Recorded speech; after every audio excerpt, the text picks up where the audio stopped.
दृष्टि आईएएस के audio article programme में आपका स्वागत है। आज का हमारा आर्टिकल द हिंदू में प्रकाशित लेख civil services reforms tangled in red tape और लाइव मिंट में छपे लेख take decision in context of nation's interest PM Modi to young probationers के सम्मिलित सारांश पर आधारित है। इसमें टीम दृष्टि के इनपुट्स भी शामिल हैं। यह ऑडियो आर्टिकल जीएस पेपर 2 के शासन व्यवस्था खंड से जुड़ा है। तो आइए लेख की शुरुआत करते हैं। हमारे वीडियो अंग्रेजी में देखने के लिए फॉलो करें हमारा ही दूसरा यूट्यूब चैनल दृष्टि आईएएस इंग्लिश। कोरोना वायरस महामारी से जूझते साल 2020 में भी केंद्र सरकार ने सिविल सेवाओं में सुधार की प्रतिबद्धता को दोहराया है। प्रधानमंत्री नरेंद्र मोदी ने सिविल सेवा प्रशिक्षण लेने वाले अधिकारियों के लिए शुरू किए गए कार्यक्रम आरंभ के एक हिस्से के रूप में वीडियो कॉन्फ्रेंस के जरिए Lal Bahadur Shastri National Academy of Administration यानी LBSNAA मसूरी में भारतीय सिविल सेवा के अधिकारी प्रशिक्षुओं के साथ बातचीत की। इस कार्यक्रम में प्रधानमंत्री ने युवा अधिकारियों को देश के हितों से जुड़े निर्णय लेने और देश की एकता और अखंडता को मजबूत करने के लिए प्रेरित किया। उन्होंने कहा कि सिविल सेवक चाहे जिस विभाग या क्षेत्र में काम कर रहे हों, लेकिन उनके द्वारा लाए गए फैसले हमेशा आम आदमी के हित में होने चाहिए। इस मौके पर प्रधानमंत्री ने सिविल सेवाओं में सुधार का जिक्र करते हुए पिछले 2-3 वर्षों में सिविल सेवकों के प्रशिक्षण पैटर्न में हुए बदलावों की भी बात कही। इसी तरह लंबे अरसे से अपेक्षित सिविल सेवा सुधारों पर बात करते हुए बीते कुछ माह पहले केंद्रीय मंत्री जितेंद्र सिंह ने भी नई उड़ान और मिशन कर्मयोगी जैसी पहलों के जरिए सिविल सेवाओं में सुधार का जिक्र किया था। जहां नई उड़ान योजना सिविल सेवा परीक्षा की तैयारी करने वाले अल्पसंख्यक समुदाय के लोगों की मदद करने के लिए लाई गई है, वहीं मिशन कर्मयोगी जैसे प्लेटफॉर्म के जरिए सिविल सेवाओं के साथ साथ अन्य दूसरी सरकारी सेवाओं में सुधार का लक्ष्य रखा गया है। ऐसे में जानना जरूरी है कि कोविड-19 के इस दौर में सरकार द्वारा सिविल सेवाओं में सुधार के लिए किए जाने वाले ये प्रयास कितने कारगर साबित होंगे। इसके अलावा इस आर्टिकल के जरिए हम यह भी जानेंगे कि स्टील फ्रेम ऑफ इंडिया कही जाने वाली सिविल सेवाओं में सुधार की आवश्यकता क्यों है और सरकार द्वारा इस दिशा में अब तक क्या प्रयास किए गए हैं। तो आइए हम सिविल सेवाओं में सुधार से जुड़े इन सभी जरूरी पहलुओं को समझने का प्रयास करते हैं। सबसे पहले समझते हैं कि सिविल सेवाएं क्या हैं और इनकी शुरुआत कब की गई। सिविल सेवा का मतलब ऐसे सरकारी अधिकारियों के निकाय से है जो नागरिकों से जुड़ी सेवाओं में कार्यरत हैं और ये ना तो राजनीतिक पदाधिकारी हैं और ना ही न्यायिक। यानी एक सिविल सेवक की भूमिका नागरिकों के लिए नीति निर्माण और उनके कार्यान्वयन से जुड़ी है। गौरतलब है कि भारत में प्राचीन काल से ही सिविल सेवा की अवधारणा प्रचलित थी। कौटिल्य के अर्थशास्त्र में जिक्र मिलता है कि मौर्य प्रशासन में अध्यक्ष और राजुक नाम से सिविल सेवकों को नियुक्त किया जाता था। क्षेत्र के विस्तार और इसे बरकरार रखने की आवश्यकता ने मौर्य प्रशासन को योग्यता के आधार पर सिविल सेवकों की भर्ती के लिए प्रेरित किया। इसके बाद मध्यकाल में मुगल काल के दौरान नौकरशाही व्यवस्था मनसबदारी प्रणाली पर आधारित हो गई, जिसमें अनिवार्य रूप से सिविल या सैन्य तैनाती के लिए सिविल सेवकों की उपलब्धता सुनिश्चित की जाती थी।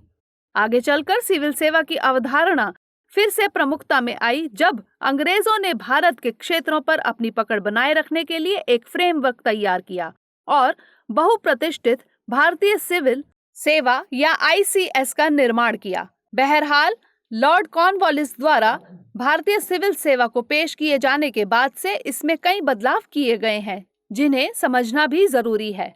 तो आइए जानते हैं कि आजादी के बाद भारत में सिविल सेवाओं की क्या स्थिति है। भारत में सिविल सेवाओं को विविधता में एकता के विचार को बढ़ावा देने के लिए गठित किया गया था। सिविल सेवाओं से अपेक्षा की गई थी कि वह देश को प्रभावित करने वाली विभिन्न परिस्थितियों और राजनीतिक उथल पुथल के दौर में भी प्रशासन में निरंतरता और बदलाव को बनाए रखें।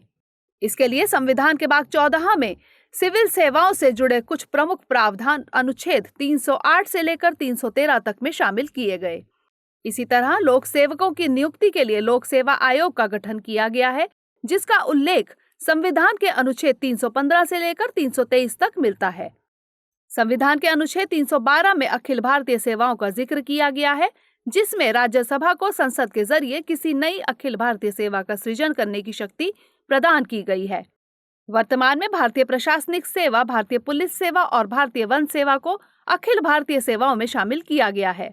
गौरतलब है कि संविधान ने जहां एक तरफ सिविल सेवकों को उनकी सेवा शर्तों से जुड़ी सुरक्षा प्रदान की हुई है, वहीं दूसरी तरफ सिविल सेवा से संबंधित कई तरह की चुनौतियां भी सामने आ रही हैं। ऐसे में जानते हैं कि सिविल सेवाओं से जुड़ी चुनौतियां क्या हैं। यह सही है कि भारतीय सिविल सेवा ने देश को निरंतर समर्थन देने और आगे बढ़ाने की भूमिका निभाई है, लेकिन वर्तमान समय में भारतीय सिविल सेवाओं द्वारा कई तरह की चुनौतियों का सामना भी किया जा रहा है।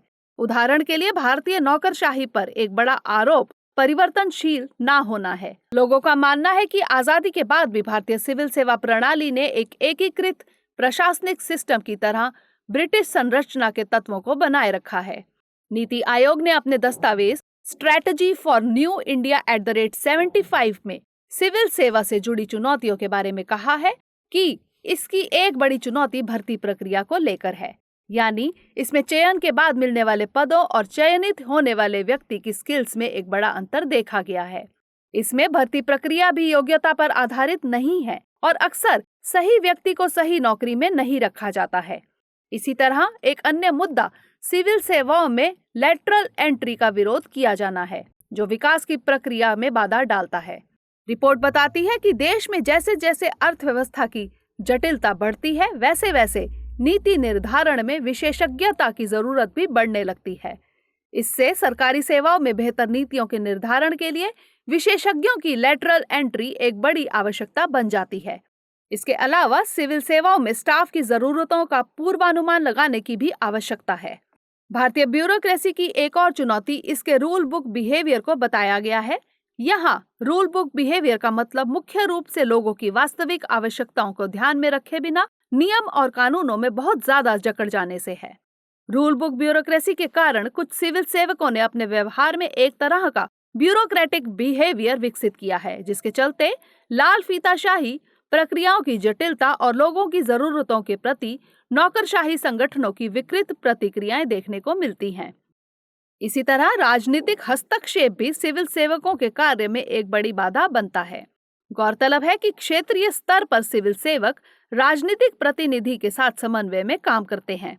इन दोनों के लिए समाज में विकास, कल्याण और शांति लाकर आम लोगों की सेवा करना आवश्यक है, लेकिन अक्सर देखा गया है कि लोक लुभावन मांग को पूरा करने के लिए राजनीतिक प्रतिनिधि प्रशासनिक अधिकारियों के कामकाज को प्रभावित करते हैं। यह हस्तक्षेप कभी कभी भ्रष्टाचार को बढ़ावा देने के साथ ईमानदार सिविल सेवकों के मनमाने ट्रांसफर जैसे मुद्दों को बढ़ावा देता है। इससे अक्सर ऐसी स्थितियां बनती हैं जिसमें महत्वपूर्ण पदों पर बेस्ट ऑफिसर्स को जगह नहीं मिल पाती और अंततः यह संस्थागत गिरावट का कारण बन सकता है। इसके अलावा सिविल सेवाओं को कई संरचनात्मक मुद्दों का भी सामना करना पड़ रहा है। सामान्यतः सरकारी आदेशों को लागू करने और कानून एवं व्यवस्था के रखरखाव जैसे राज्य के मुख्य कार्यों के लिए सिविल सेवा की कल्पना की जाती है, लेकिन वर्तमान वैश्वीकरण के दौर में एवं आर्थिक सुधारों के साथ बदलती जरूरतों के मुताबिक राज्य की भूमिका भी बदल गई है। इसलिए इंटरनेट, सोशल मीडिया और साइबर स्पेस जैसे तकनीकी विकास ने पॉलिसी स्तर पर डोमेन नॉलेज के लिए विशेषज्ञ अधिकारियों की मांग को बढ़ावा दिया है। इसके अलावा पारदर्शिता, भागीदारी और जवाबदेहिता सुनिश्चित करना कुछ मुद्दे हैं जिन पर ध्यान देने की आवश्यकता है। ऐसे में समझना जरूरी है कि सिविल सेवाओं में सुधार के क्या मायने हैं। किसी भी सिविल सेवक का कार्य सीधे तौर पर नागरिकों के जीवन को प्रभावित करता है।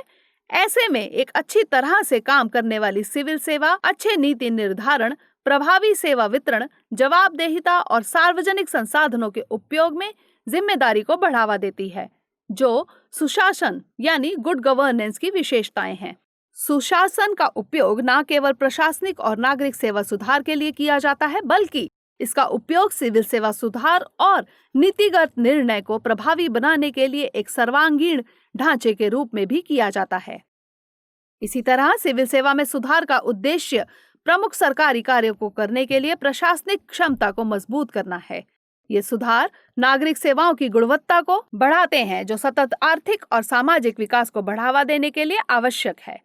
इसके अलावा सिविल सेवा के मूल्यों में ईमानदारी, पारदर्शिता, जवाबदेहिता, निस्वार्थता, अखंडता, निष्पक्षता, लीडरशिप और ओपननेस शामिल है। सिविल सेवकों में इन गुणों का विकास होने से गुड गवर्नेंस और प्रशासनिक दक्षता को भी बढ़ावा मिलता है। सिविल सेवा में सुधार सरकार की बजटीय स्थिरता को बेहतर करके राजस्व संग्रह को मजबूत करने, सहायता को प्रभावी ढंग से प्रबंधित करने और निवेश रूपरेखा के उचित कार्यान्वयन और सार्वजनिक व्यय योजनाओं के माध्यम से विकास के प्रदर्शन में सुधार करके माइक्रो इकोनॉमिक स्थिरीकरण में योगदान कर सकता है। ऐसे में सिविल सेवकों की क्षमता बढ़ाना और उनका मनोबल सुधारना इन सभी कार्यों के लिए महत्वपूर्ण होगा। ऐसे में जानना जरूरी है कि आगे की राह क्या हो। नीति आयोग के strategy for new India @75 document में सिविल सेवा में सुधारों से संबंधित बाधाओं से भर्ती की प्रक्रिया, प्रशिक्षण और मूल्यांकन, गवर्नेंस और ई पहल जैसे क्षेत्रों में हस्तक्षेप के माध्यम से निपटने की चर्चा की गई है, जिसकी कुछ प्रमुख बातों की चर्चा लाजमी हो जाती है। सिविल सेवाओं में सुधार के लिए सबसे पहले भर्ती के स्तर पर सुधार किया जाना जरूरी है, जिसमें केंद्र और राज्य स्तर पर मौजूदा 60 से अधिक अलग अलग सिविल सेवाओं को सेवाओं के युक्तिकरण और सामंजस्य के माध्यम से कम करने की आवश्यकता है। इसके अलावा इन सेवाओं में चयनित होने वाले उम्मीदवारों को एक केंद्रीय प्रतिभा पूल में रखा जाना चाहिए, जिसके जरिए उम्मीदवारों को उनकी योग्यता के मुताबिक नौकरियों का आवंटन किया जा सके। राज्यों को भी भर्ती के लिए इस पूल का उपयोग करने के लिए प्रोत्साहित किया जा सकता है। इसी तरह संतुलित रूप से लैटरल एंट्री को प्रोत्साहित करना भी एक जरूरी कदम हो सकता है, जिसके जरिए सरकार के उच्च स्तर पर नीति निर्माण में विशेषज्ञता की आवश्यकता को पूरा किया जा सकता है। इसी तरह प्रशासनिक मशीनरी पर निर्भरता को कम करने के लिए सेवाओं की डिलीवरी को आउटसोर्स करने के लिए प्रयास किए जाने की आवश्यकता है। इसमें आउटसोर्सिंग के लिए संभावित सेवाओं की पहचान करने के लिए अनुसंधान को बढ़ावा दिया जाना चाहिए और आउटसोर्सिंग के सर्वोत्तम संभावित मोड को निर्धारित करने के लिए विभिन्न PPP मॉडल का पता लगाया जाना चाहिए। सिविल सेवाओं में प्रशिक्षण के स्तर पर देखें तो जॉब आउटकम ओरिएंटेड लक्ष्यों को पूरा करने के लिए प्रशिक्षण की वर्तमान प्रणाली को बदलने की आवश्यकता है। वर्तमान समय में जहां आर्थिक गतिविधियां शहरों की ओर बढ़ रही हैं, ऐसे में शहरी क्षेत्रों के प्रबंधन पर अपेक्षाकृत अधिक ध्यान केंद्रित करने के लिए प्रशिक्षण को फिर से शुरू किया जाना चाहिए। इसी तरह जिला स्तर पर चल रहे प्रशिक्षण कार्यक्रमों को विकास करने की आवश्यकता है और भविष्य की पोस्टिंग पर मूल्यांकन और निर्णय लेने के लिए मिड कैरियर परीक्षा या कौशल मूल्यांकन किया जाना भी एक बेहतर कदम हो सकता है। इसके अलावा मूल्यांकन के स्तर पर भी सुधार किया जा सकता है, जिसमें किसी सिविल सेवक की वार्षिक गोपनीय रिपोर्ट यानी ACRs को मल्टी स्टेक होल्डर फीडबैक यानी MSF के साथ रिप्लेस किया जा सकता है, लेकिन इसमें पारदर्शिता और जवाबदेही बनाए रखने के लिए MSF का ऑनलाइन होना महत्वपूर्ण है। इसी तरह सिविल सेवकों के मूल्यांकन के लिए विवेकाधीन कार्य व्यवस्था को किसी संस्थागत फ्रेमवर्क में बदला जा सकता है। इसके लिए सभी केंद्रीय और राज्य काडरों में online smart performance appraisal report recording online window यानी स्पैरो का गठन किया जाना भी एक उपयोगी कदम साबित हो रहा है। इसके अलावा अंडर परफॉर्मिंग अधिकारियों के लिए अनिवार्य सेवानिवृत्ति का प्रावधान भी एक अच्छा कदम हो सकता है। गवर्नेंस में सुधार के तहत केंद्र में नागरिकों के साथ एक समावेशी नीतिगत ढांचा विकसित करने की आवश्यकता है।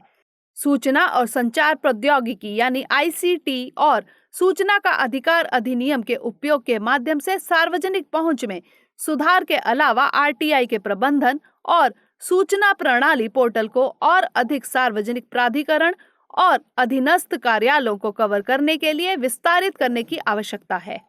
ई पहल के अंतर्गत भ्रष्टाचार की रोकथाम और पहचान के लिए एक मजबूत सतर्कता तंत्र स्थापित किए जाने और मौजूदा सतर्कता तंत्र की समीक्षा करने की जरूरत है। इसके लिए केंद्रीकृत लोक शिकायत निवारण और निगरानी प्रणाली यानी CP ग्राम्स के कार्यान्वयन को मजबूत करने की जरूरत है। इसी तरह ई ऑफिस के कार्यान्वयन को सभी मंत्रालयों और विभागों में तेज किया जा सकता है और सभी राज्यों एवं केंद्र शासित प्रदेशों को भी इसे अपनाने के लिए प्रोत्साहित किया जा सकता है।